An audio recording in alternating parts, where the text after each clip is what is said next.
In this video, we'll be seeing how to shoot a silky looking waterfall using a slow shutter speed, and we'll also be seeing the usage of an ND filter. So let's get into the camera. Hi, welcome back. In this video, we'll be seeing how to shoot this stream of water in front of us using a slow shutter speed so that when we get a final shot, we get this nice looking silky blur on the water here, which is a very popular type of shot. Normally you'll see that we've seen a couple of shots with the waterfalls, streams of water like this, or even ocean water. So anytime you have water, slow shutter speed can give it a nice looking silky blur, which is very desirable. So let's see what is the process to achieve this.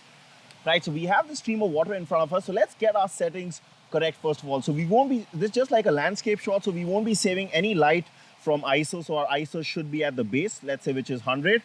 And now my f-stop number, again, just like a landscape shot, because I want everything from front to back sharp. So it's going to be high. So that's something like f16. And then I'm simply just going to keep on decreasing the shutter speed till the time the meter comes in the center, which is at 1/6 here. Now 1/6 may not be enough to blur this waterfall, because still a fast shutter speed for a waterfall, though we can try taking a shot.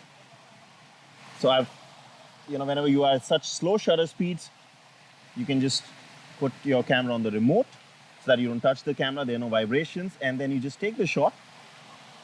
And what we'll see is, right, we get a decent shot in which, if I just zoom into this, you can see that we've got a nice silky look on this waterfall, right? But a lot of times what will happen is that by the time your meter comes in the center, you may be somewhere around 1/25, 1/20, and not necessarily 1/6.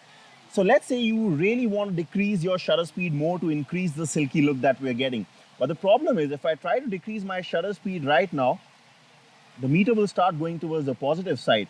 So let's say I wanted to shoot this shot at 1 second to get a nice looking blur.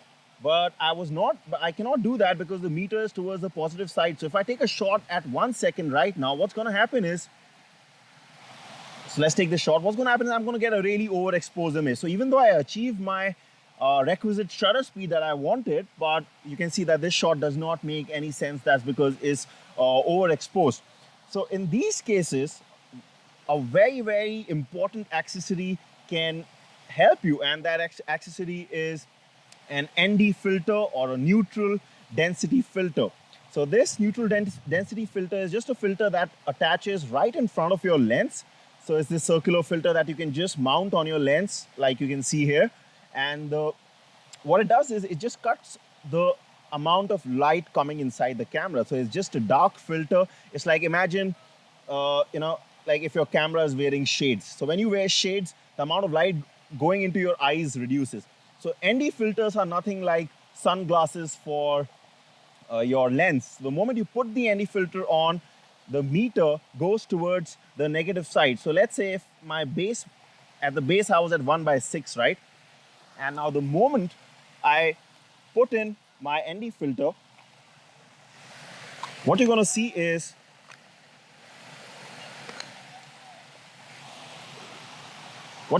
that the meter will immediately jump towards the negative side. That's because the light will get cut. So right now, as we're shooting this, you can see my hand here. I'm just attaching this ND filter on my lens.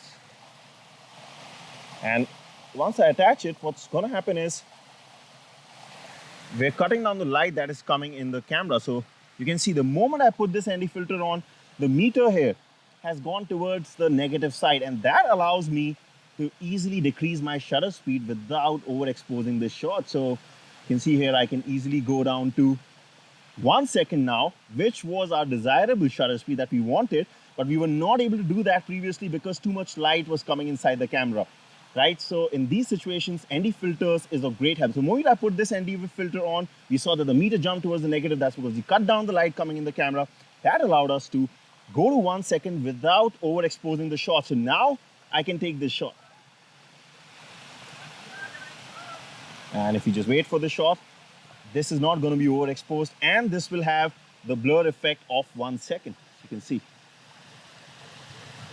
This time we've got a better looking blur than even our last shot. That's because we used a much smaller, much slower shutter speed than before, thanks to the ND filter. So anytime you're facing this problem where you want to use a slow shutter speed, but there's too much light in the environment, and you've tried all ways to cut down light, but it's not working, then that's an ND filter is something that you can use. Now, another thing that you can use, and I could have done, is that before putting the ND filter on, I could have cut down more light by increasing my f-stop number. So that's another trick that you can, that you have in your locker. So you can see the moment I go from f16 to f22, now this won't harm our shot in any way except for the phenomenon of diffraction, which we have learned about and briefly talked about in the landscape video.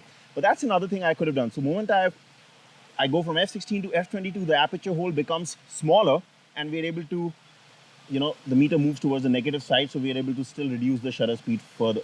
So maybe that's the first thing you can do if you don't have an ND filter, that use the highest possible f-stop number that you have available.